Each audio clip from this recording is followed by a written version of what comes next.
San Francisco, it's Rex Broadcasting Wrestling Observer with Dave Meltzer and Bryan Alvarez. Are you ready? Are you ready? Let's get it on!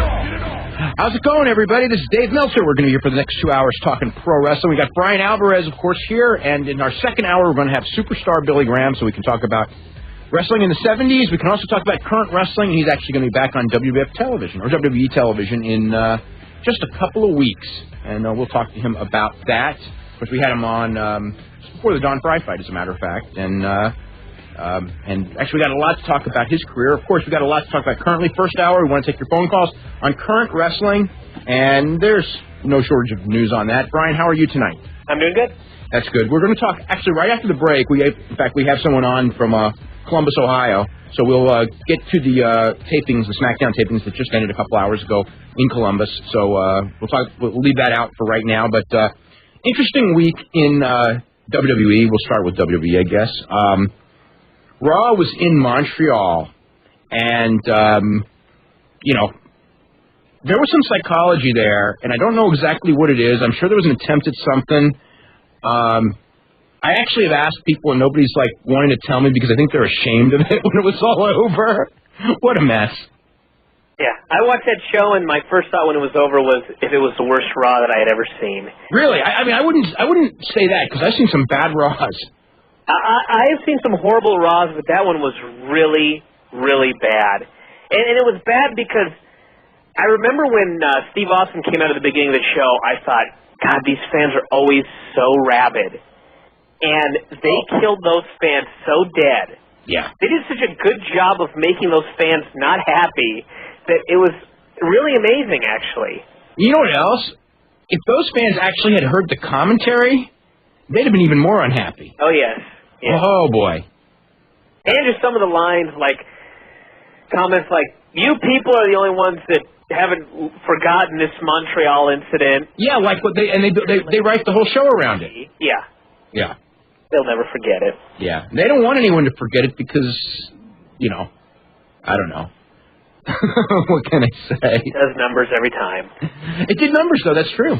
So, of course, Vengeance, we've got 2 McMahon matches, not just one.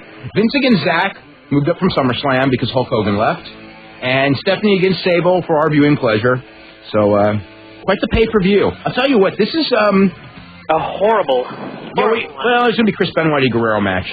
Yeah. So the only saving grace. Yeah. Anyway, we're going to come back. We're going to talk about SmackDown tapings today. This is for Thursday, actually, in this coming Thursday, because the SmackDown crew had to go to Bangkok, Thailand, and Japan for this week, so they couldn't be here on Tuesday. So, anyway, we'll be talking about this Thursday SmackDown tapings right after this. You're listening to Wrestling Observer Live on the Sports Byline Radio Network.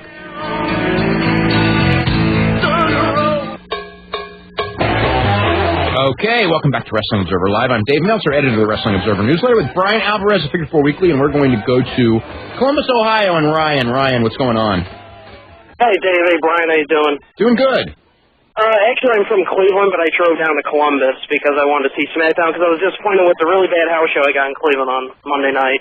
Okay. So anyway, I'll go ahead and give you the dark matches first, run them down, because I was surprised at some of the people I saw. Okay. John Heinrich and Mark Henry tag team up together. That's a team. Yeah, and they took on Travis Tomko and somebody else from OVW. The name slips to my mind at the moment. Was it 7? I think it was 7. Like a 6'5" Undertaker looking guy. He was sort of, but I think 7 actually fought Carly Colon later on in another dark match. Okay. So I'm not sure who the other guy was, and I know Johnny Jeter was on the show too, so it wasn't him. So I'm not sure. Well, Johnny Jeter's a lot smaller. So what was the size of the guy, or what did he look like? Because I know who there aren't so many OVW guys that we can't figure it out. Yeah, the one guy had a lot of tattoos, so I'm thinking he looked like Bane, maybe. Yeah, that's Travis Bane, whose real name is Travis Tomko, yeah. Yeah, and the other guy was also bald and sort of ripped. Bald and ripped. Bryan, who's bald and ripped in OVW besides everyone? Bald and ripped. How tall was he, like 6 feet? 6'5"? Mm-hmm.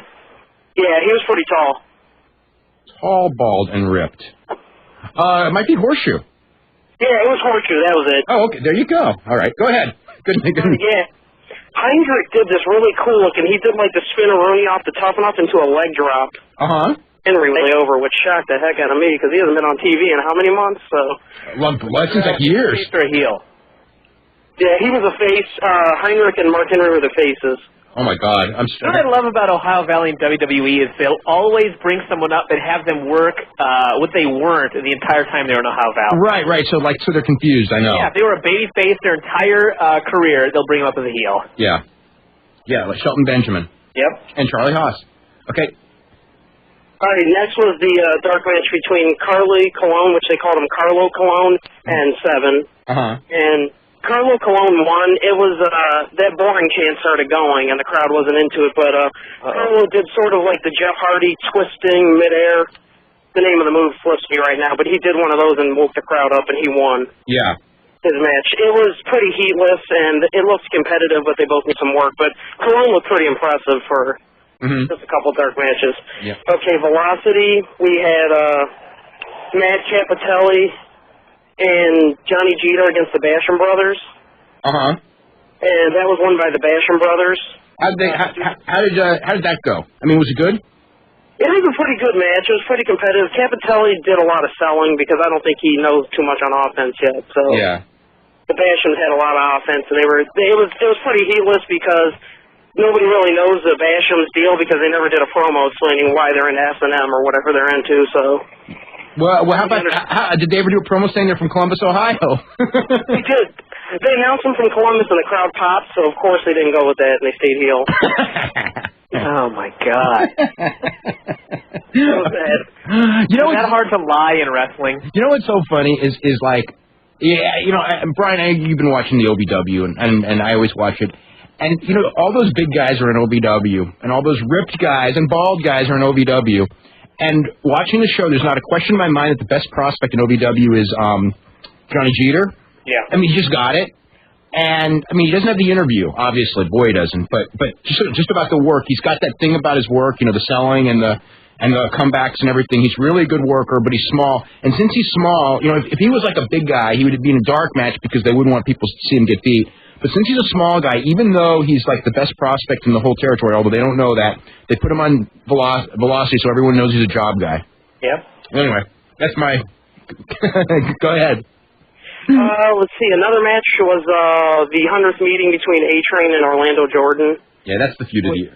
Was this the best of 800 series they were talking about? Oh, that was Funaki. Never mind. That was a big thing on commentary. Yeah. Well, A-Train hit the train wreck. That was it. Train wreck. Yeah. Yay. Okay. That's what the match looked like. So. Yeah.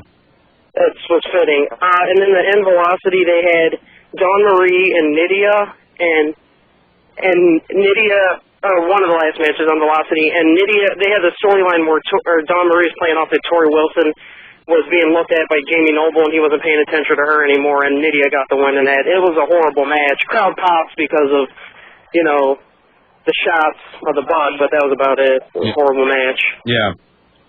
And then FBI faced Funaki and Spanky, and the most shocking thing I've seen, which tells me that FBI's push is over, is they did the job to Funaki and Spanky. Which, wow. Who got pinned? Chuck Palumbo got pinned? Wow, you're right though. You're right. That's telling. They're doomed. Yeah. Well, they deserved. Lost in Nunzio last night too. Yeah, they deserved to be doomed. They didn't do anything when they were given the chance. Exactly. Yeah.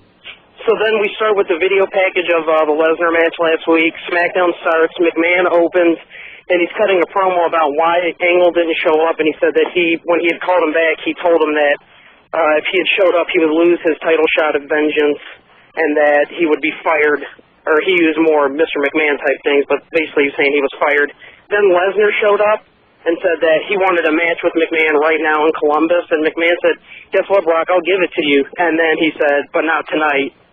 And he said that if Brock he set up a match, the same exact match last week, except slide Angle in there, and it's Angle against Big Show and the best tag team in the world in a no DQ or no holds barred, falls count anywhere match. And if Lesnar interfered, he would strip him of the belt and fire him. Who does Vince think he is? Vince. I'll wrestle you, Brock Lesnar. 58. I wish non-wrestler. I wish I owned the company. Then I could go over on like Ken Shamrock in a street fight and take down Kurt Angle. Take down Kurt Angle and beat Brock Lesnar in an amateur rules match. Get all the girls. Get all the girls. We're getting to that one, aren't we? Oh, yes. It's coming. Yeah.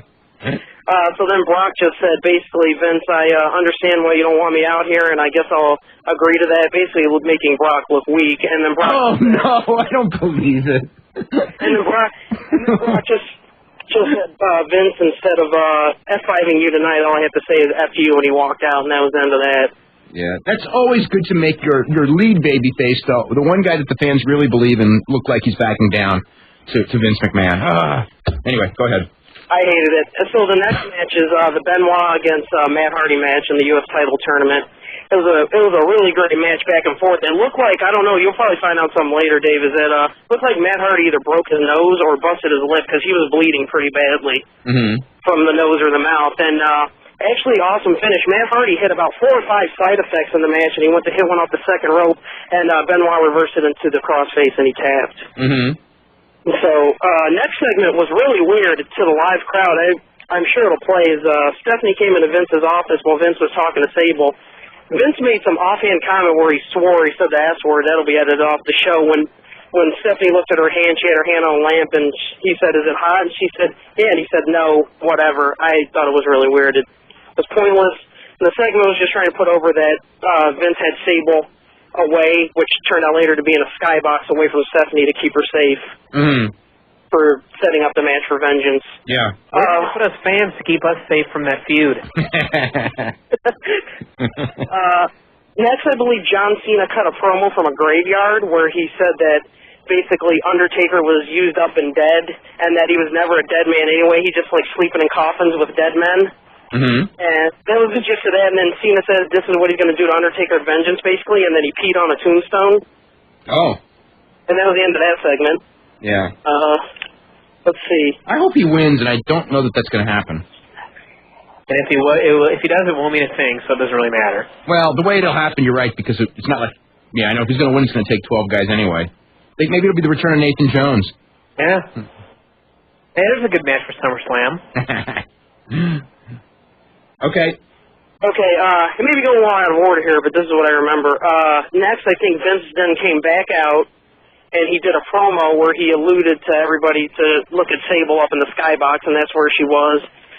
And she's the most gorgeous woman, and that the way she beats people, that she gets them down on the ground and she rips their clothes off and beats them, basically alluding to that maybe somebody will be naked at Vengeance, which is absurd because they do the bait and switch always, but the crowd was popping like crazy because it's Vince. Yeah.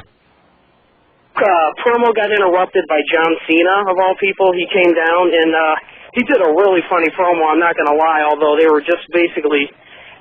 they keep bringing up that Zach Gowen is handicapped instead of letting him try to get over, even though, I don't know, it's kind of hard for him to do that. But John Cena basically compared Gowen to Christopher Reeve, and he also said one of his lines in there that Gowen was out on a mission, but you can't beat Mr. McMahon because look at Ted Turner, now he has no competition. I believe that was the line. Oh, and Vince had a big smile on his face. It was basically a kiss Mr. McMahon's butt moment. Yeah. And then Cena said, Vince, we're alike because we're both going to beat some butt at, not their words, but we're going to beat people at Vengeance. And then Undertaker came down and he punched John Cena and he fell out of the ring. And then Cena picked up the stairs and tried to block Undertaker's bike at some point before he did that. And then basically Cena left, Undertaker posed to the crowd, and that was it.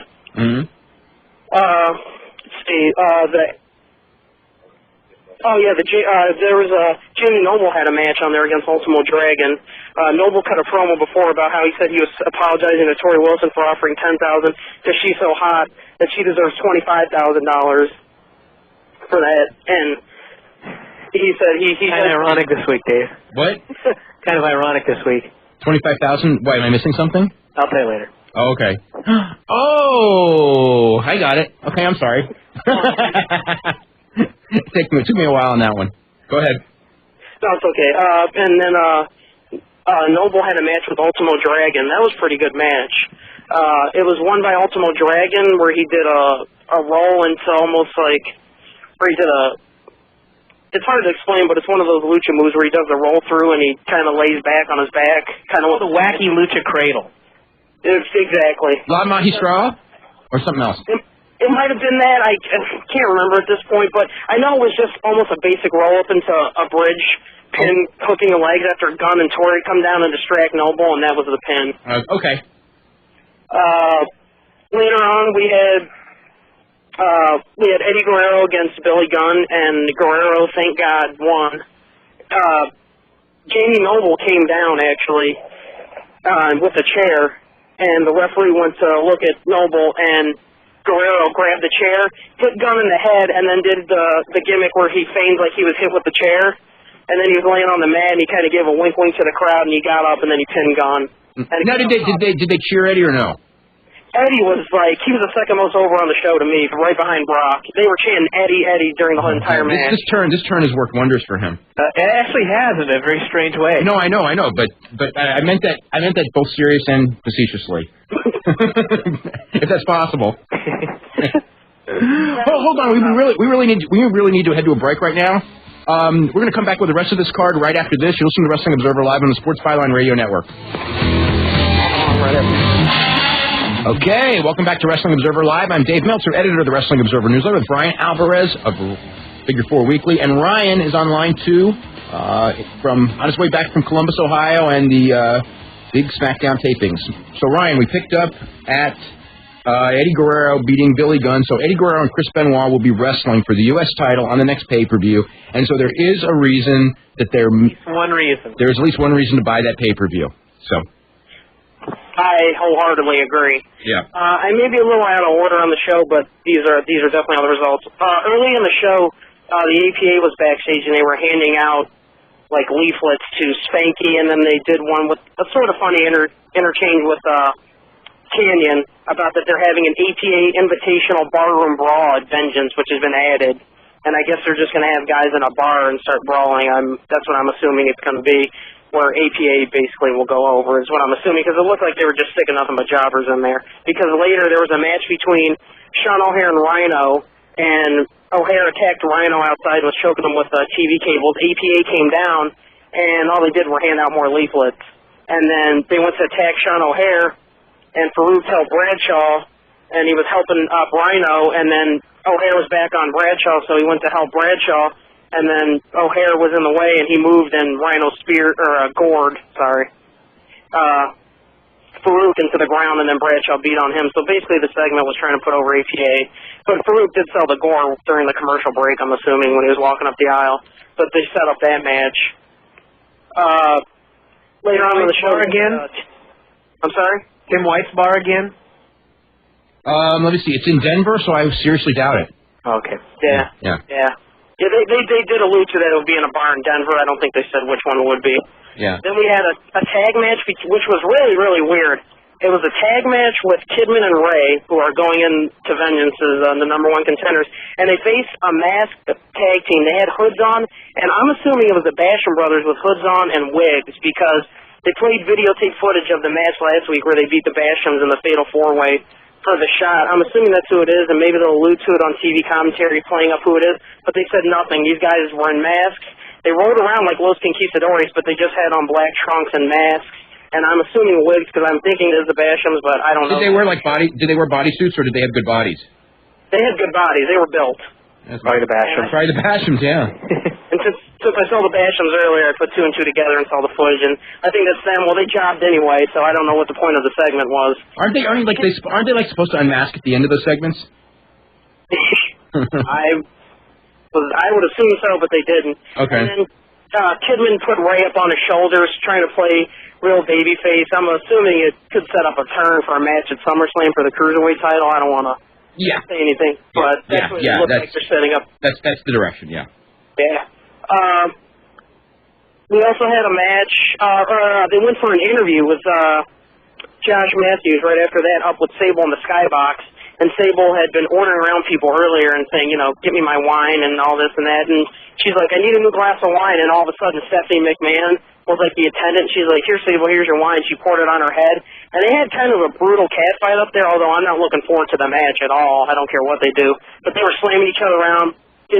They went all through the food. They had like a food fight, and Stephanie was screaming and trying to look intense. Oh, Stephanie screaming on Thursday night. Oh, that was... Oh. It did still make me want to see the match, to be honest with you. And then they pulled Stephanie out of the room, and Josh Matthews went to get a word from Sable, and she slapped him, and that was the end of that segment. And then pretty much at this point, I think as the main event was it. This was a really good match, at least I thought live. It was Angle against Haas, Benjamin, and Big Show. Started out with basically a foot to the face to Angle, and then they pretty much took it outside from there. They brawled through the crowd. Angle was really over. A lot of USA chants, a lot of Angle chants. Angle got the ankle lock near a barricade out in the crowd that was broken up by Big Show because it was Falls Count Anywhere.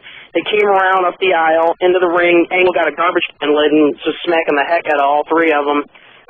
At this point, the heels were taking over. Gowan came down the aisle, pulled off his leg. I don't see where he pulled it off, but he pulled off his leg, got in the ring, did the single leg drop kick to pretty much all three of the heels. And then he got walloped by Big Show, and he fell out of the ring. Angle came back, got the advantage, but then Big Show got him, caught him outside, so Gowan climbed up on the top rope and did pretty much a planche off of that onto Big Show. Big Show caught him and dumped him into the barricade. Angle took the steel stairs and slammed him into Big Show's head, and he was out of the match. Angle came back in the ring. Benjamin and Haas got the advantage. They were about to set up their finisher, where they set up almost like the old heart attack clothesline, where Haas holds him and then Benjamin does the kick. But as Benjamin came in for the kick, Angle grabbed his leg, and the ending was pretty awesome. He grabbed his leg, turned him around, and Benjamin did like a spin kick into Haas's face. This is one of the hardest kicks I've ever seen. And then Benjamin came back to Angle to give him another kick. Angle caught the leg. He gave him the ankle lock, and he tapped. And then after the show, or I guess it'll be off the air, Charlie Haas's eye was really messed up. It was bleeding. It looked like he had a hole in it from where I was sitting. I was kind of close. Oh, jeez. Yeah, but I guess he was fine. He got up and walked, but his eye looked really messed up. I mean, it was a really hard kick. But Angle, the crowd exploded when he won the match, and him and Gowan, he picked up Gowan, and they hugged, and they walked up the aisle, and that was the end of the show. Mm-hmm. Well, thanks. Anything else? Yeah, no problem. That's it. I look forward to getting my Observer tomorrow. I know that. And, Bryan, you have a good week, and you too, Dave. Thank you very much. We really appreciate it, Ryan. Hey, no problem. Okay, that was Ryan from Cleveland, but talking about the show in Columbus. We are going to go now to Randy in Cincinnati. Randy, what's going on? Hi, I'll just add a couple notes since you already got the full report. The first Stark match, it wasn't John Heidenreich, it was John Hennigan. Oh, okay. And that match with Ray and Kidman with the two masked wrestlers, I don't think it was the Basham brothers, because one of them appeared to be Rob Conway. He had blonde hair sticking out the back of his... I bet it's Dinsmore and Conway? Yeah, it was probably Dinsmore and Conway, and I figured that they did this because I'm guessing they plan on debuting them soon. And I'm guessing it was probably Dinsmore and Conway because they didn't want to screw with Cornette more than they needed to. Yeah. Because those guys they're feuding with each other on the other show. Yeah, they already did that with the Basham brothers. Yeah, well, he got away with that one with a storyline to get away with that one once, but it'd be pretty difficult to do that same storyline again. Yeah. Zach, Vince, Stephanie, and Sable, they were all on the show a lot, but I don't think it was overkill like they've done in the past. Mm-hmm. Because this Sable and Stephanie stuff, it was just a couple backstage segments, nothing too big. Mm-hmm. And the main event, I thought that was really good also, like Ryan said. Mm-hmm. They laid it out really well, got the crowd popping for a lot of stuff. Good. Okay, I guess that's about it. Okay, thank you very much, Randy. Okay, we're going to go ahead to a break right now. We're going to come back with more phone calls right after this. You're listening to the Wrestling Observer live on the Sports Byline Radio Network.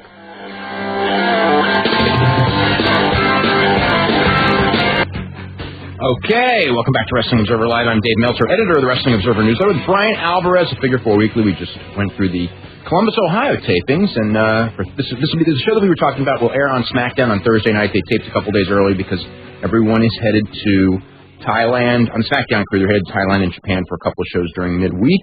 And also, I want to remind everyone, if you're interested in the latest wrestling news, we've got updates every morning, actually every afternoon, at www.wrestlingobserver.com. And there's also information on how to get both the Wrestling Observer newsletter that I do every week and Figure 4 Weekly that Bryan does every week. And I didn't get Figure 4 yesterday, and it was a day I could have used it, but that's how it usually goes.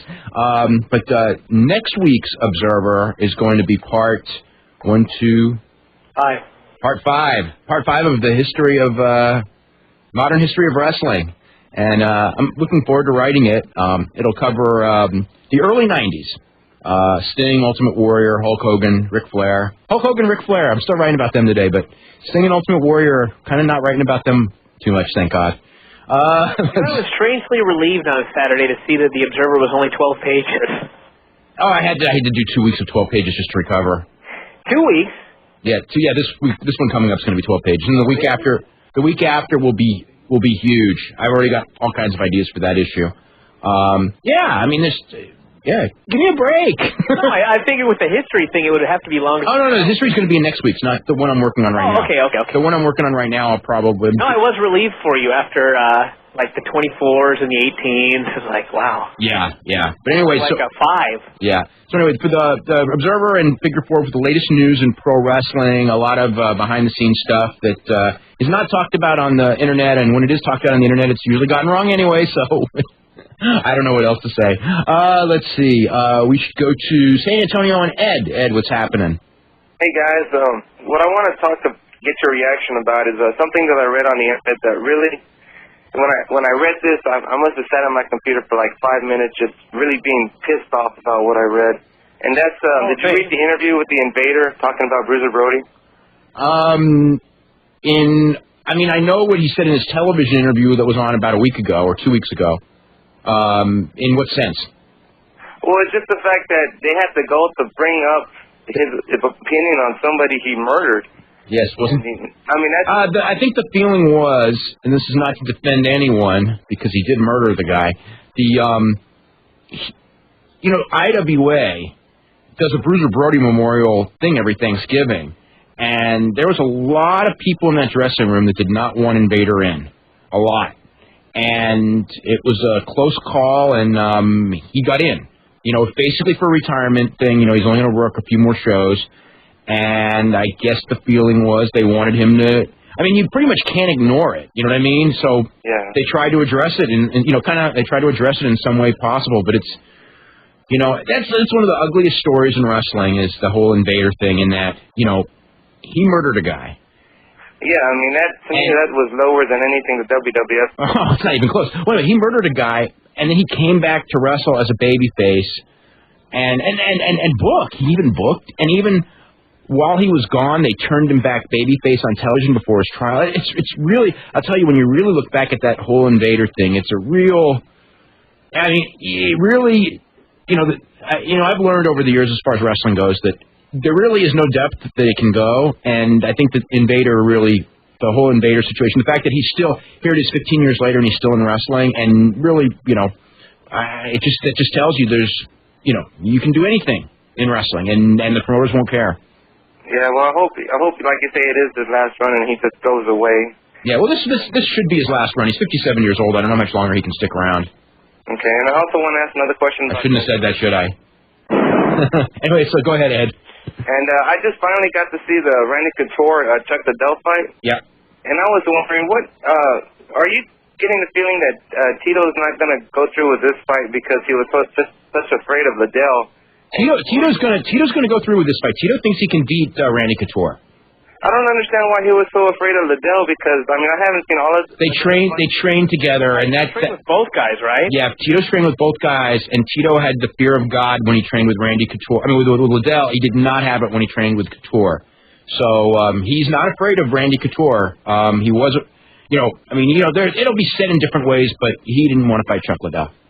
And just because one guy was best for his career at the time. Yeah, because it's fighting is a lot about styles when you get to the level of fighters that these guys are. And just because Randy beat Chuck Liddell, and let's just say Tito can beat Randy, that doesn't mean Tito would have beaten Chuck Liddell by any means, or the other, So, and then also what happens in training doesn't always happen in a real fight because there's some guys who are Ken Shamrock is an awesome fighter in training, awesome.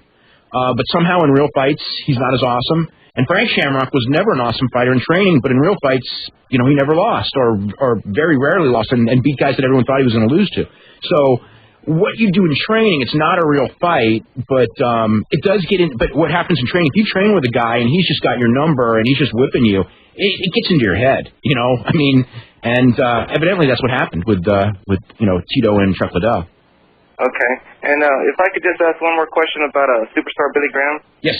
I had asked him back in the IATA show about when he had lied about Pat Patterson on the Phil Donahue show, and he said that he lied and that he apologized. And I was just wondering, do you know if Patterson ever accepted his apology? Do they get along, or is there still, heat between the two of them? I will ask. I don't know that they've had any contact. I don't know that they haven't. Okay. Okay, well, guys, thanks for... But we will ask about that. Okay. Let's go to Jeff in New York. Jeff, what's going on? Hey, what's going on? I first wanted to say something about the Taker vs. Cena match at SmackDown. I was reading on The Observer the reports, and the fact that Taker no-sell Cena shows basically that WWF really, to me, doesn't really, he's not really taking this push seriously for Cena, because why would I want to pay for a pay-per-view when I know that Taker just basically beat the hell out of Cena? Why would I think that Cena has a chance of beating him? So that might also be that Cena's going to get a fluke win, and it was Undertaker's way of showing that, okay, I'll do the job for him, but I'm gonna. I don't know. You'll have to wait for all those wacky things they've said in the past, like just being in the ring with this guy is an elevation. Oh, I know it. And all this other stupid stuff. Whereas no one was elevated in the '80s when they were squashed every week on. None of these guys have gotten elevated by being squashed by the top guys now. Yeah, I mean, even Angle, when he had at least a little bit of offense in his match with Undertaker, he was still buried. Yeah. Yeah. I tell you what, this is a big test for Undertaker. I mean, because Cena was so good on Thursday. I mean, I thought that opening segment of SmackDown was just tremendous. And I know Cena's not a great worker, but he's the best young talker in the business, and he's got charisma and everything, and he's got to be elevated in that match, whether that means going over or leaving him laying, but not losing and then leaving him laying. However it is, it's got to be done, and I don't think it'll be done, because it never is. Okay. Another question I wanted is, what's your assessment, both you and Bryan, on the article that Todd Martin wrote on the website, a very extensive article on Shawn Michaels. You're going to say Shawn Michaels this week? Bryan, why don't you go first? I just think that everyone who's arguing about Shawn Michaels should just vote for him so we don't have to argue about it next year. Or not vote for him if you don't believe he should be in. No, I don't agree with that. Okay, no, I mean, what can I say? I think that, everybody knows that I think that he should be in, and I'm going to vote for him.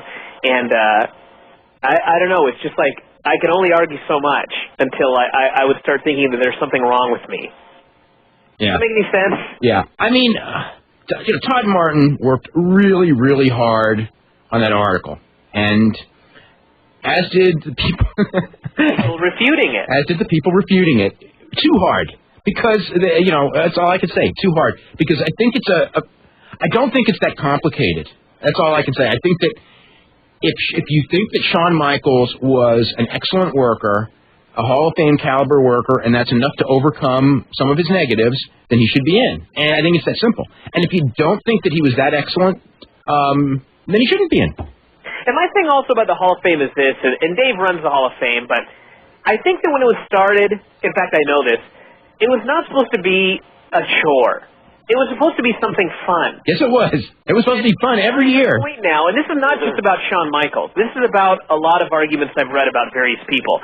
It's to the point now where it's so not fun, and people are making it so impossible to really vote anybody in, that I almost see this getting worse and worse and worse as the years go by. And it's pretty bad now. I mean, it is worse than I imagined. I will say that. No one could ever get in ever again.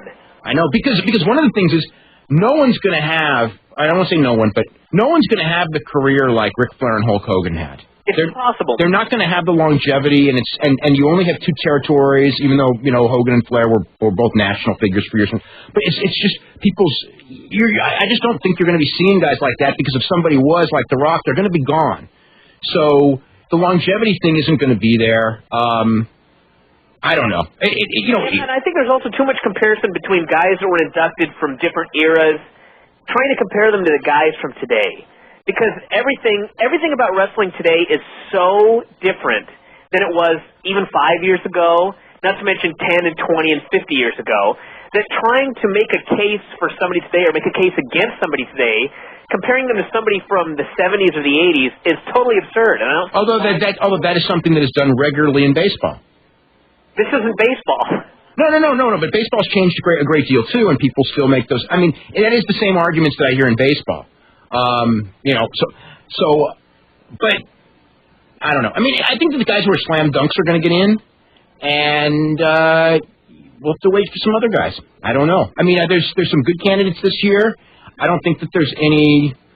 Put it this way, nobody is as good a candidate this year as Rock will be the year where Rock's eligible. But I can see a million people arguing why Rock should not be in. Oh, I do too, but you know what? I still think he'll get in. Yeah. But if he doesn't, then we can go in 2007 or whatever year it is and just go, this is really not fun anymore. Anything else, Jeff? Yeah, one more question. What do you think about, I don't know what you think about, but Mankind, Mick Foley and Ric Flair, what do you think their real opinions are of Triple H? Because I asked last week Mick Foley, what does he think of Triple H? And he gave me the political answer. I understand why, but he has to. I know he has. Ric Flair likes Triple H. That's not a political answer. I mean, I know that. Okay, I mean, his work rate, comparing him to Kurt Angle, and is he being like biased? The guy. Ric Flair's career before he hooked up with Triple H was really in the toilet. And Triple H did save it, and Flair's got his 1,045th at least on life. But I mean, they like each other. And they did before then. I mean, Rick. I remember when Rick was training with Triple H before Triple H came back from the leg injury, and he really liked the guy. And why would Ric Flair not like Triple H? Okay, Triple H is one of the biggest stars in the game, and openly says that Ric Flair's his idol. He makes no bones about it. Rick's gonna like that at 54 years old. Someone going like, the top guy or one of the top 4 guys in the business, just going like, hey, you're my idol. I want to be just like you. I want you in my corner just so I can learn from you. So he's gonna like the guy. It's kind of, I don't know. But Mick Foley. Yeah. I mean, you'd have to ask him when he's not working for WWE. I guess is the answer. But even then, he's going to be political because he can always be brought back. Yeah. But I mean, when he was on the show and we asked him about the Hall of Fame, he thought that the guy needed one more run to be in it. So anyway, we're going to go ahead to a break right now. We'll be back with more right after this. You're listening to Wrestling Observer Live on the Sports Byline Radio Network.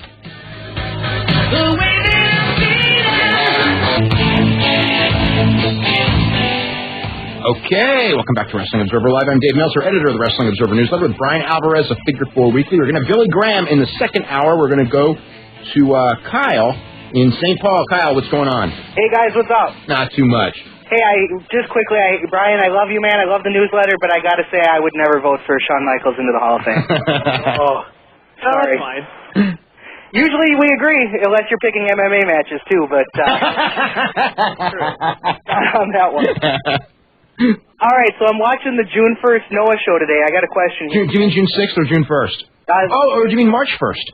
No, June 1st, the one that aired on June 1st. I haven't had a chance to watch the... Okay, so I don't know that one off the top of my head. It was the 3 falls, 40-minute, 8-man tag match. It wasn't anything special. Oh, the one with Captain's Fall rules? Yep. Yeah, I remember the match, okay. Okay, so, but what I'm interested in is the guy in the opening match, the Momoto, whatever his name is? Yes. Why does he have a job? Because he's Ricky Dozan's son and he's vice president of the company. Oh, that would explain it. Okay. Okay. He's awful.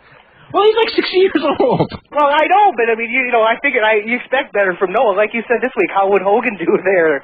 But the thing with Noah, because he's got the All Japan opener. Yeah, he's an opener, but they have this. There's a certain mentality that Baba had, and even though it's not Baba's company, they all learn from Baba.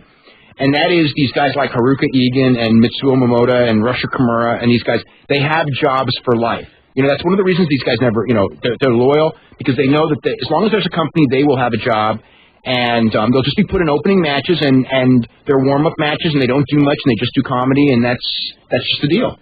Was Russia Kimura not on this show? Russia Kimura is sick. Oh, he is? Yeah, so that's the deal with him, yeah. What's wrong with him? I don't know, but, Uh-oh. yeah. Oh, I know. For him not being there, that's something, yeah. Oh. Yeah. All right, so what's with the spray can they spray on their neck? What's the deal with that? That's like a freezing thing. Yeah, I mean, is it just supposed to minimize the damage, or? It's. I think it's to make it look more sports-like. No. It's sometimes they do it for comedy, but it's also for, you know, like it freezes your thing, so it's supposed to kind of like it's like putting ice on your wound, right? But immediately. Okay. Okay. All right. Well, I want to talk UFC sometime. I hear you're gumming up to the hour though, so I'll talk. Well, why don't you just hold on and we'll talk UFC when we come back on, okay? All right, sounds good. Okay, we'll be back with more right after this. You listen to Wrestling Observer Live on the Sports Byline Radio Network.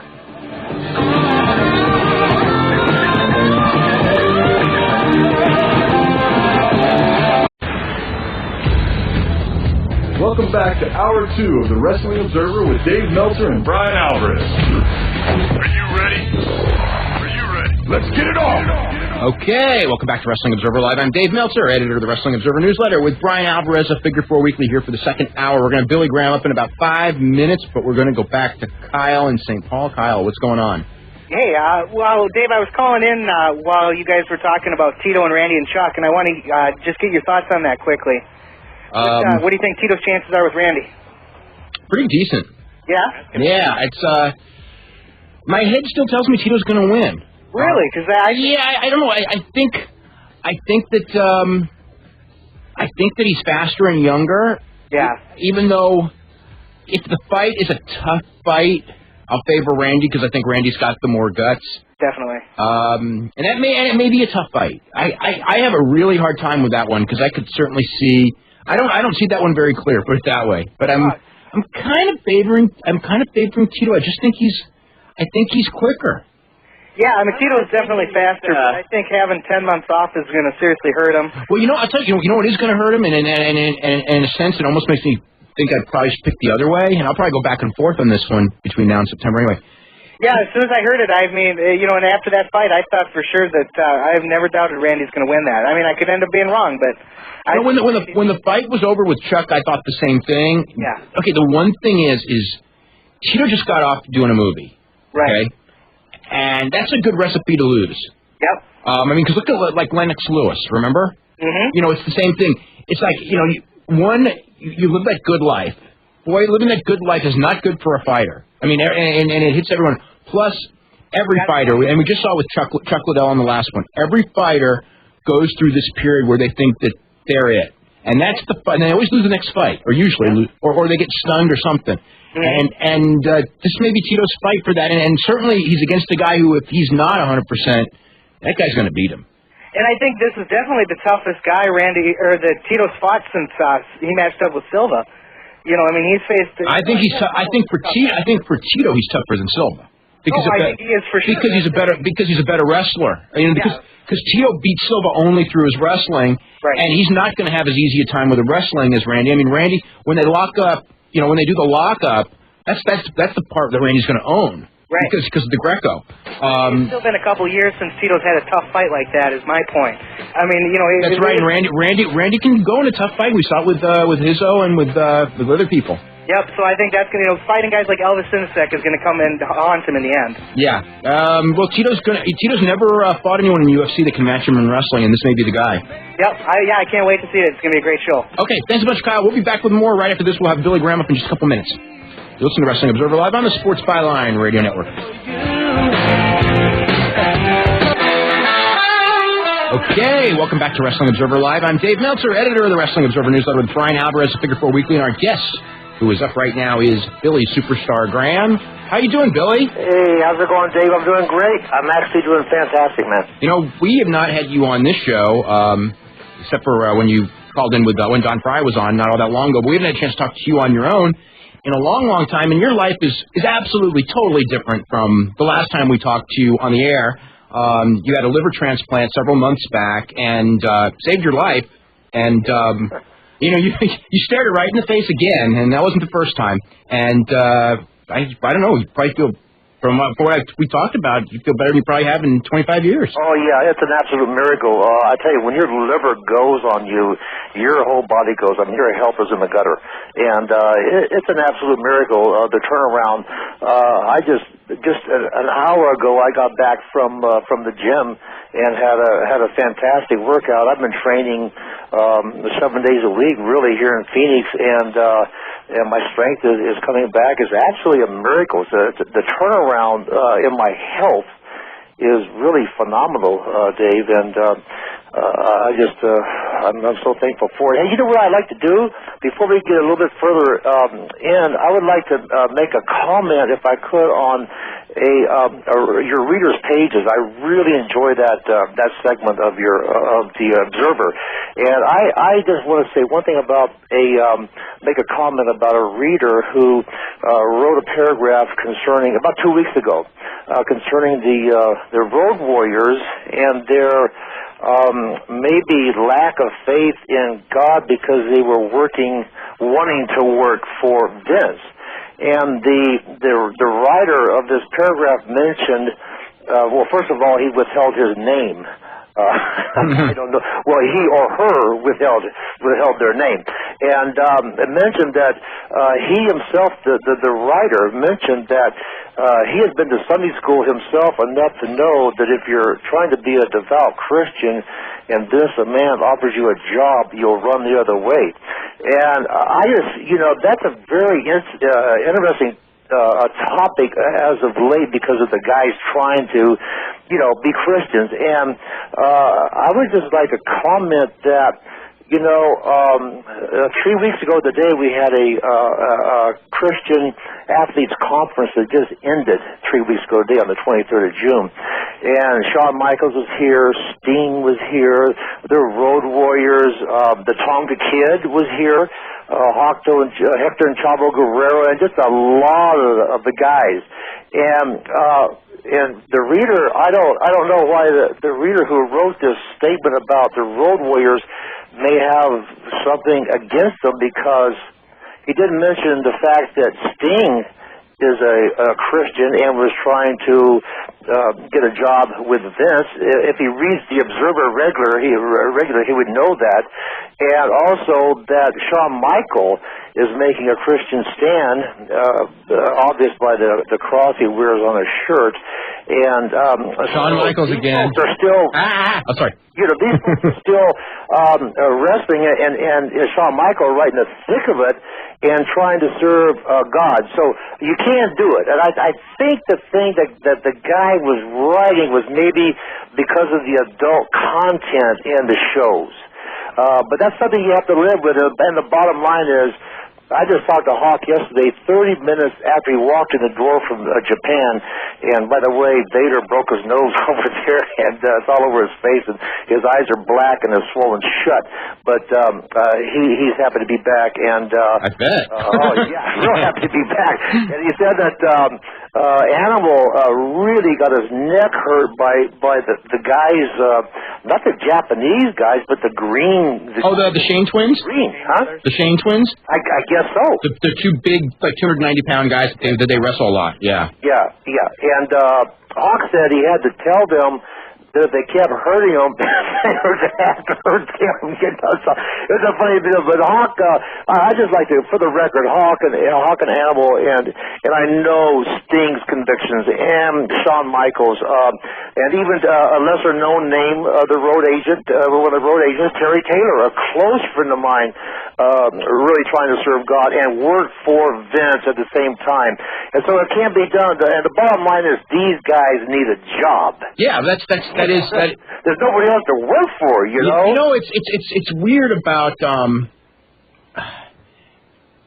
there's morality, and then you got to live, and you got to work. Oh yeah. You got to work, and if you're a wrestler, you don't got a lot of choices these days. No, you don't. You don't have any choices, really. I mean, Japan, of course, you can make a decent living, but over here, there are only a few guys who can really make it in Japan, and those are the guys who already, either if you're really, really good, or you have a name from the past like the Road Warriors, you can make it. But if you're most guys, and you really want to go somewhere in wrestling, I mean, you gotta get there, and you gotta stay there when you're there. Oh yeah. And today, as all the fans know, and everybody, that man, there's if you don't work for Vince, you don't have a good paying job in this country in wrestling. So it's like and I've received emails from fans that have since my book signing contract with Vince has been publicized, telling me that I basically have made a deal with the devil.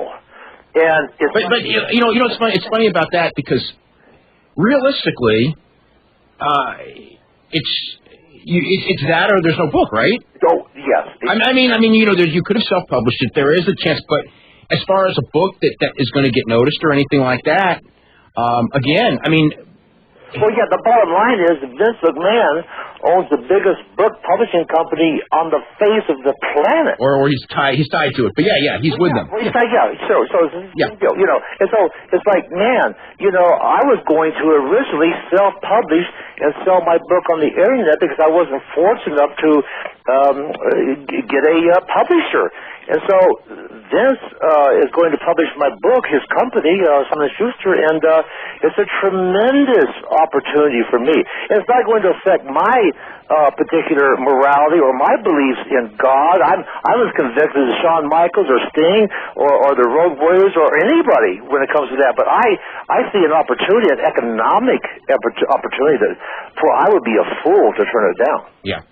Now you were going. I guess it's kind of out, and we've talked about it. You're going to SummerSlam. Yes. And you're going to be on WWE television, probably on Confidential within a couple of weeks of that. They're going to be filming you there. Yeah. And as far as a mega event for WWE, it's probably been 15 years since you've been to one, right? Oh, absolutely, yeah. As a matter of fact, while waiting for you to call for the show, I was just reading through your latest newsletter and reading about some stuff coming up in Phoenix and everything, and I was just thinking that this time 6 weeks from today, I'll be at the America West Arena and seeing Vince for the first time since you and I were together with him on the Phil Donahue show, which may go back to like about 92. Early 92. What an interesting turn of events that is, isn't it? Oh, it's incredible. It's like there are things, and that's one of them. I mean, there are things in wrestling where, you never say that you can predict the future and that something will never happen because you never know. You never know what's going to happen. No, especially with wrestling. Yeah. You never say never. For Vince McMahon. And I have to say this for Vince in behalf of you. It would be very easy for Vince McMahon to be vindictive towards you. There's no question. And however you guys got together, and I think I pretty much know the story, because we talked about it. But which is largely your wife. You have to. In your case, you have to give him credit because he stepped up to the plate. He did more for you than I would say would have been expected, or far more than would have been expected under the circumstances. Oh, well, of course, absolutely. And I'm telling you, this insight to the real Vince McMahon is astounding because I'm telling you, as you know, you chronicled the whole steroid issue and the whole bashing of Hulk and Vince, with the whole steroid mess. You chronicled week by week by week, and man, it was. I may have cost that company and Vince some money at that time. I might have been involved in one of the people that was raising so much stink about the steroids deal that could have cost his company money. So for the man has actually forgiven me. See, I asked Vince to forgive me of more or less my transgressions about the way I treated him and the World Wrestling Federation at that time. And he did with no whole bar to speak. He had with no qualms. Just because I know the man has the good side of his heart is there. Oh, he's got everything. We know the guys are ruthless. No, he's got his good and he's got his bad and he's got his in between and he's a fascinating character. There's no doubt. The best book of all will be about Vince McMahon. As long as he doesn't write it. Best book coming. You know who wants to write? You know who wants to write that book is Mick Foley. You're kidding. No, Mick Foley. I think that if he was going to do another wrestling book, I don't think he would love to do the book on Vince McMahon because there is so much. And Mick has seen Vince's good side and Mick has seen Vince's bad side, and we all have. It's like I hate when people say Vince is the most horrible person on earth, and I hate when they say he's the greatest person on earth. Right. And he's just a human being, and he's he's definitely got his good and his bad, and in your case, it's quite the story though. It is quite the story. It's an absolute, Vince, my birthday was June 7th. Well, as I told you, Valerie, my wife, called Beth Sadler, his secretary, about 3 or 4 days before my birthday, and said, could you please give the Superstar a call on his birthday, because I turned 60 on June 7th.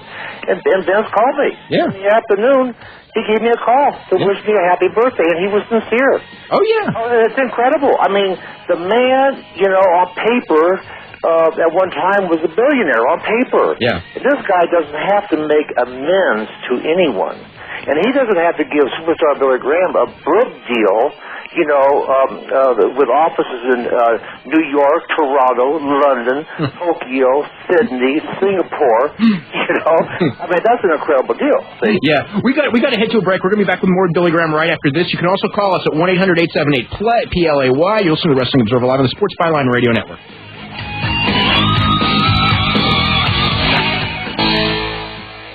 Okay, welcome back to Wrestling Observer Live. I'm Dave Meltzer, editor of the Wrestling Observer Newsletter, with Bryan Alvarez of Figure 4 Weekly. Our guest this week, Superstar Billy Graham, who one of the biggest stars in wrestling in the 70s, and in fact headlined 20 shows in Madison Square Garden, 19 of which were sellouts, and there is no one in professional wrestling history who ever did anything remotely close to that. There were people who sold it out more, but they headlined it a lot more, and there were only probably a handful of those.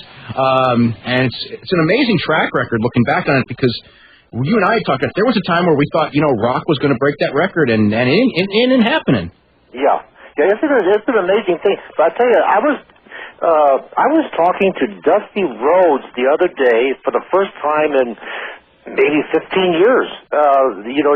Dusty and I had some problems, and we kind of had a falling out and stuff, but we mended our ways, and we were talking about that very era of the 70s at the Garden, and everybody selling that thing out. It was like a special era. Yeah, a lot of people who grew up. I'll tell you what, the issue that I did in April, which we talked about before. Issue, that issue was the one of the most requested issues that I've ever done, and one of the most talked about. People of all the history ones, and that's the one that everyone really talks about, was that second issue, which was talking about your title reign, Bruno's second title reign, and that era.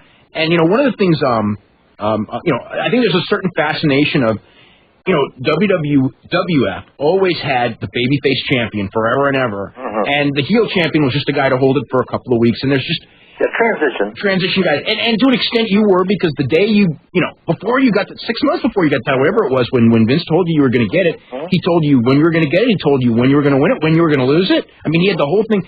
I think it's amazing because as we all know, today's wrestling is so much planned week to week, and I mean, Vince Sr. planned this thing out so far in advance, and it's still a totally different business. One of the things that I want to talk to you about was that last weekend as champion. We've talked about that a lot. That last weekend as champion, you wrestled Bruno in Philadelphia. It was actually probably the hottest ticket in the history of wrestling in Philadelphia. And there you are, you and Bruno, and it's like this is the just about the peak of your reign, the peak of your heat. And 2 days later, it's gone. It was going to be on. It was going to be gone. But the Friday before, that was on a Saturday night at the Spectrum, and the previous night, Friday in Pittsburgh, was an absolute sellout, turned folks away with a cage match of me and Pusky. So it was it was coming off 2 cage matches back to back, total sellouts and turning folks away. It was astounding, and as you and I have talked before, Bruno was shocked when I told him that I was going to drop the belt Monday coming up to Backley. He didn't even know about it. He knew it wouldn't happen eventually, but it was just astounding coming off of that hot of a business run, and to go ahead and turn it over. Yeah, and You want to tell everyone the story about what happened in Philadelphia? Oh, with Bruno. Yeah. Yeah, very interesting. Yeah, a very, very funny story. During our Bruno and I talking over a match before we went out. By the way, I was in Philadelphia in a hotel watching the news prior to going over to the Spectrum, and they had announced on the news they had already turned away about 5,000 people, and they probably estimated maybe 8,000 people turned away from the Spectrum, and at that time it was the biggest crowd attendance-wise for any event ever in the Spectrum. So I think that was the biggest gate for a non-garden show, at least indoor show, in maybe in history of wrestling by that point. Because right. I think it was. I think it was. It may not have been, but it was, and if it wasn't, it was pretty darn close. Yeah. And so the interesting thing was when I was talking with Bruno, when we were going over our match, and I told him that I'm gonna go ahead and drop this thing back on Monday, and well, he was shocked, and he knew it was eventually going to happen. But he said, "How can I do that coming off this kind of business this soon?" And so Bruno said, you need to protect yourself in the match with Backlund when you drop the title. And I said, well, exactly what are you talking about? And he said, the best thing to do is let's go ahead and work an injury during our match, the cage match in Philadelphia, and keep it, and actually work the boys too, and work the referee, and work everyone to make this injury look so legit, and then go into the garden match with your injury, and sell it on the way in and during the match, so it looked like you had a real handicap. And Bruno, we came up with a spot where I was going after Bruno, and he was up against the cage. I was going to give him a big knee to the chest, a big leap. He ducked it, and I took the bump with my knee into the cage and fell back and started selling the bump like it was a real injury, and Bruno came over to work on the knee like you normally would following a missed bump. And so I, as we had already talked it over, I told Bruno, my knees legit hurt. I pulled the referee down and said, man, my knees really hurt, And so Bruno went to work on taking my head or something, a shoulder or something.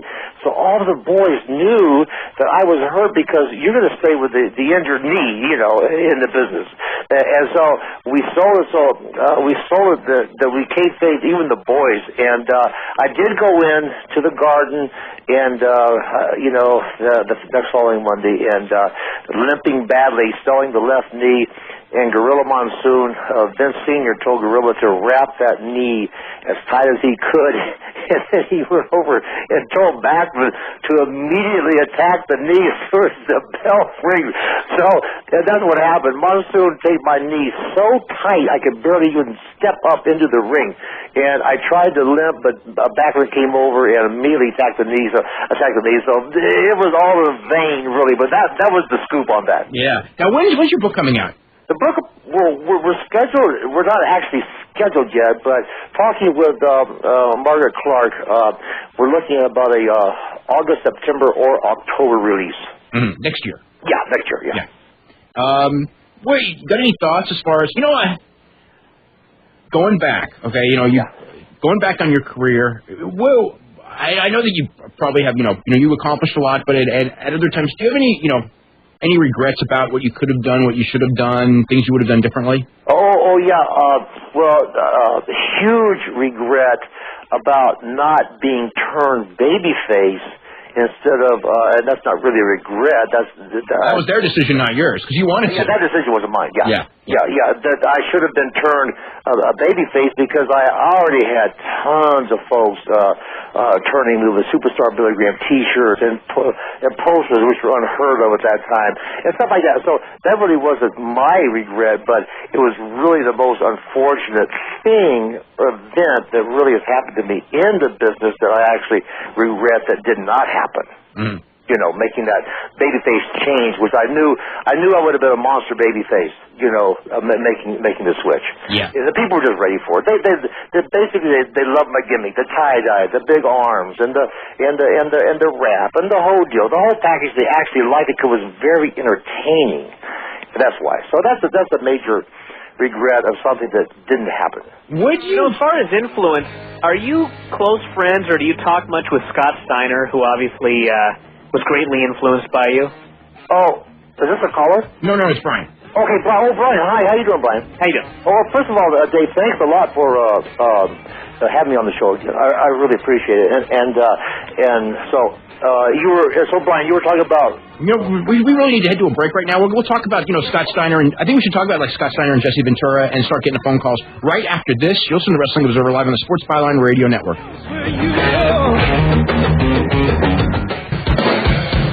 Okay, welcome back to Wrestling Observer Live. I'm Dave Meltzer, editor of the Wrestling Observer newsletter with Bryan Alvarez of Figure 4 Weekly. If you're looking for info on how to subscribe to either of those publications, go to www.wrestlingobserver.com. We got a bunch of big issues coming up of Wrestling Observer. We're going to have another history issue coming out in a week, and the Hall of Fame issue, which is actually the most controversial issue of the year, will be coming out in August. So you can check out that.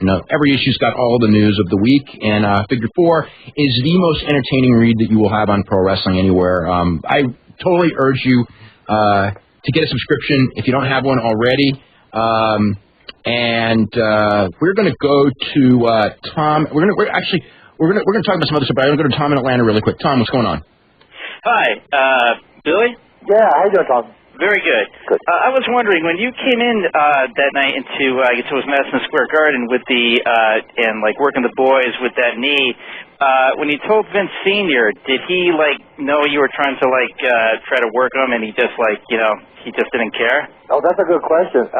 As I recall, Vince's countenance when I told him that I blew my knee out in the cage match with Bruno the previous 2 nights ago, the following Saturday night earlier, he kind of got a pale look, and I was limping and holding. I was selling the knee, and so I don't think he was. As smart as he was, he may have. He may have spelled. Well, it was the night you're supposed to lose the title. Yeah. Right. There have been historically in wrestling, if you look at the 50s, 60s, and 70s. Whether it would be Buddy Rogers or Dory Funk Jr. and other people. I mean, whether the injuries were legit or not, and in some cases they probably were, there have been an incredible number of injuries to people just as they were about to drop the title. And again, whether true or not, there's always someone's going to have that guard up, if you know what I mean. Oh, very questionable. Yeah. One other question. They recently had an anniversary showing of Pumping Iron. And it seemed back in the day there was a real sense of community amongst... Billy knew all those guys. Yeah.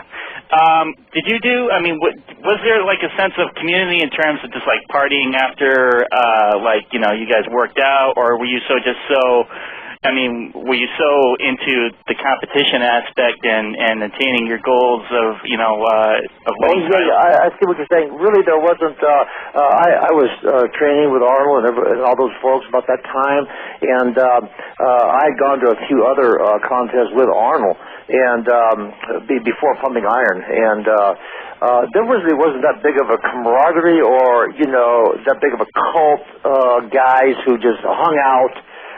There's really only a handful of guys anyway, But as far as Arnold was concerned, and I think also Ed Corney is a friend of Dave's, could be considered in that group also. I don't think it was that big of a deal, So you never saw these guys after you guys worked out? You just Oh no, I did with Arnold though. I socialized with Arnold.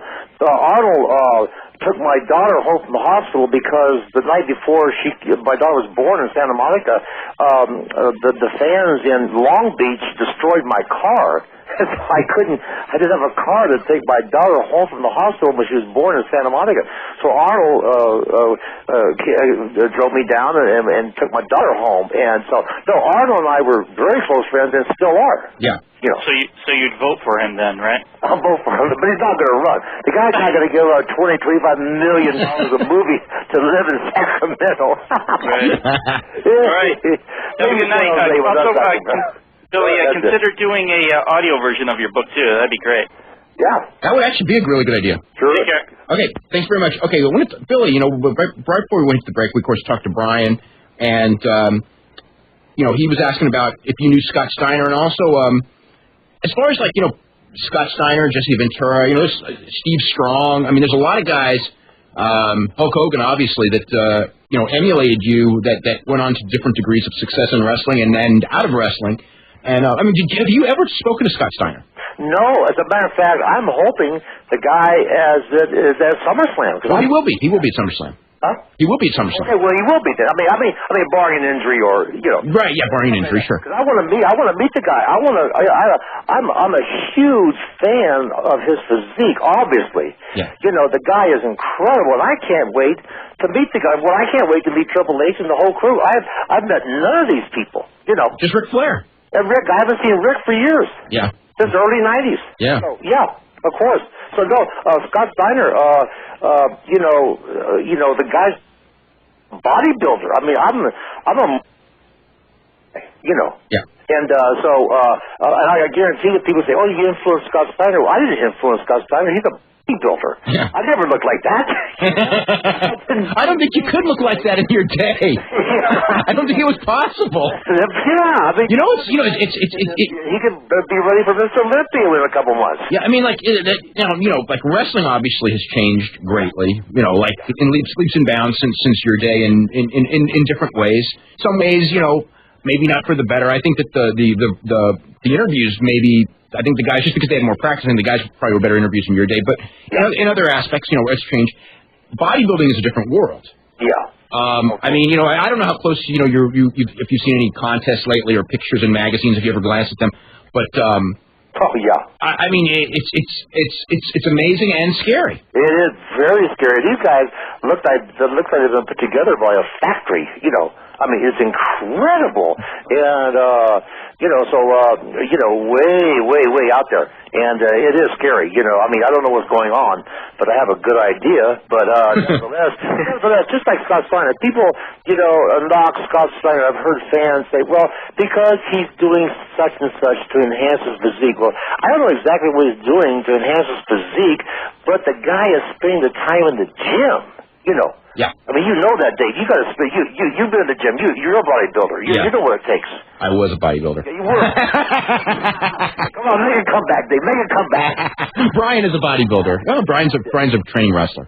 Yeah. But no. I mean, you guys, but all of those guys, they obviously spend their time in the gym, and but it's scary. We got a special guest on line one, Don. Hey, how you doing? Oh, I knew it. I knew Dave Meltzer was going to do this. I was hoping he would anyway. How you doing, sir? Oh, wonderful, Don. How are you, my friend? Been better and been worse. So yeah. Well, I know you're a little disappointed from Japan, but man, golly, man, I just I owe you $40. That pay-per-view. Yeah, it's so good to hear your voice because I was telling Valerie, my wife, just yesterday, I said, man, if Don FRYE doesn't call me back, if he doesn't call me back, I'm going to call him, and I'm going to come down and knock on his door, and my wife Valerie said, yeah, if you do that, you're going to have to tap out. True, I will tap out, But yeah, I just, really, really great to hear from you, man. I got to send you a check or cash or however you want it. I'm just a big fan. I'm a big mark for you. Now, my wife says, my gosh, she says, you talk like a mark when you talk about Don FRYE. I said, well, shouldn't I? So it's great. It's great to hear you, man. Well, I wanted to call you back, but, the thing is, I've been nervous, because you're one of my heroes. And when I get nervous and excited, I get like temporary Tourette's, and I start cussing uncontrollably. I don't want to call you up and start cussing and have you come down and knock my head off. No. I tell you what, man. It's so great that we're neighbors. We're only 90 miles apart. Oh, I know. I'm going to come up there too. Oh man, if you don't come up here, I'm going down to Tucson. All right. I gotta take you out to lunch. I just have to. It's gonna be the thrill of my life, man. Oh, your life? Hey, it'd be the thrill of my life. I'm going to buy. Yeah, that's good. That's real good. Don, how are you doing overall coming off of the fight? Well, it's bad news. I got my neck surgery 3 years ago. I had 5, 6, and 7 fused, And about a year ago, preparing for the Shamrock fight, I re-injured my neck. And a couple days ago, the doctors, they took the X-rays, MRI, and the right side of my spine, the 2, 3, and 4, the right side is collapsing and pinching off the nerves on that side. Oh, my God. So, probably going to have to get another operation. So that might have been my last fight. Wow. Are you going to are you going to go to Japan to wrestle right now, or is that off? Yeah. Well, I'm supposed to wrestle Vader in a week, so I'm gonna try and sneak one more out of it, Cheat the devil one more time. Yeah. Yeah.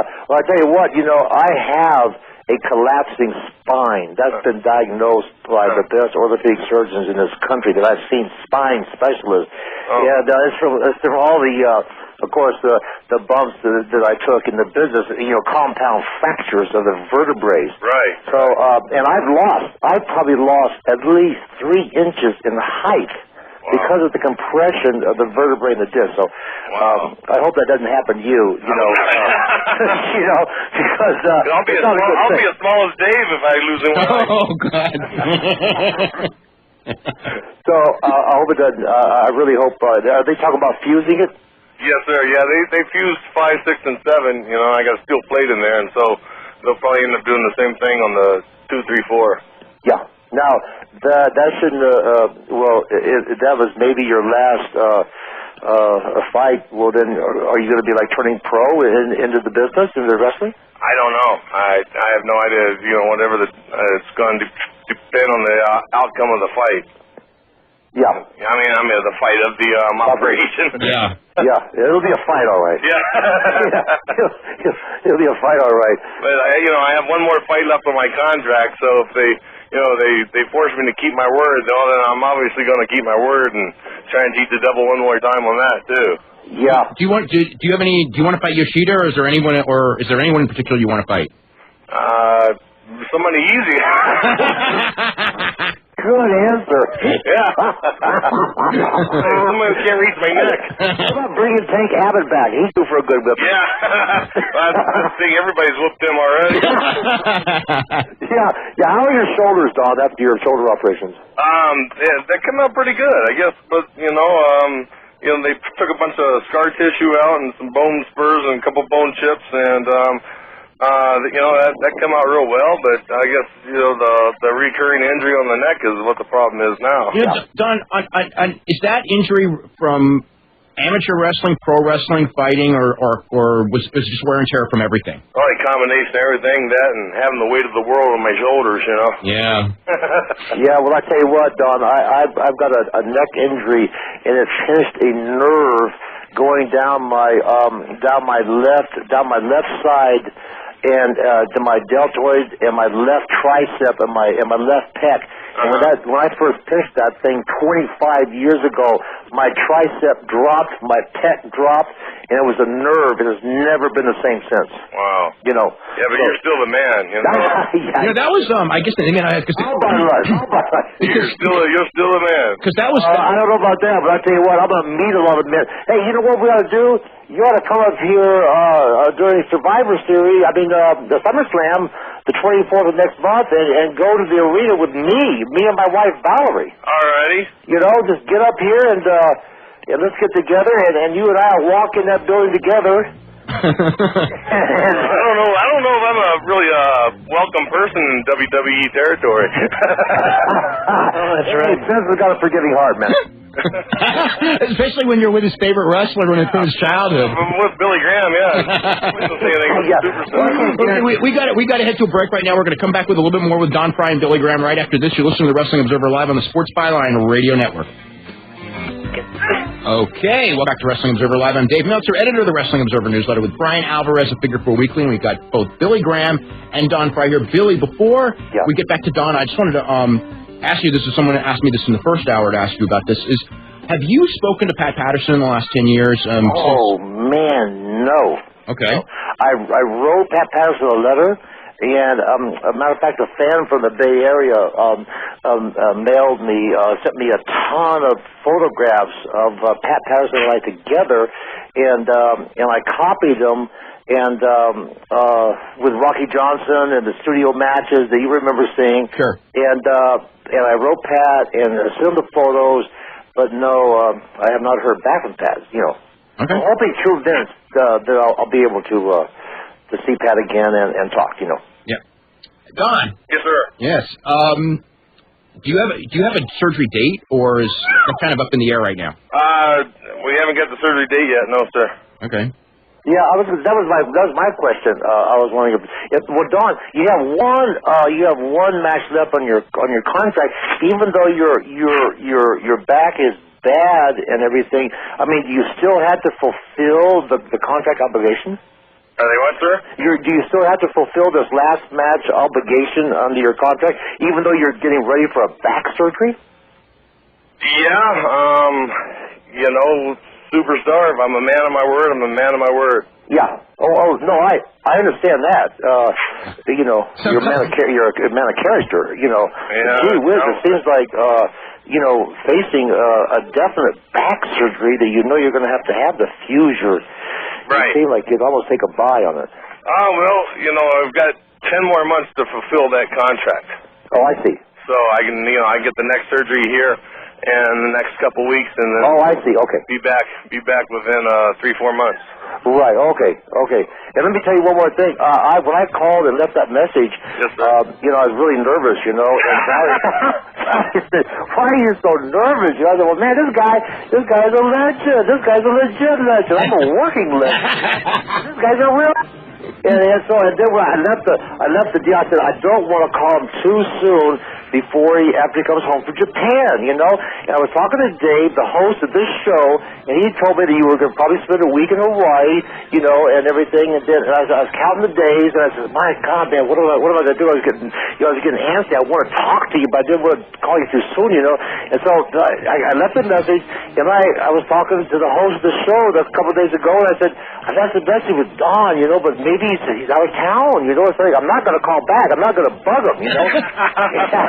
So, no, I knew Dave was going to do this. I knew he was going to do this. I didn't even know I was going to do it till this afternoon. I knew it at 3:30, right when I was leaving the house. I called up Don, and he wasn't home, so I just figured it's not going to happen. Oh, that's good. I'm so glad, Dave. I hear a little baby in the background. Donna, you have a little girl? Yes, sir. 2 little girls, Kathy and Katie. We unfortunately, we got 10 seconds left. I just want to thank you, Don, and of course, Billy, thanks. We got to do this again. Bryan, thank you very much. We're going to see everybody next Sunday night for 2 hours. You're listening to Wrestling Observer Live. See you in a week.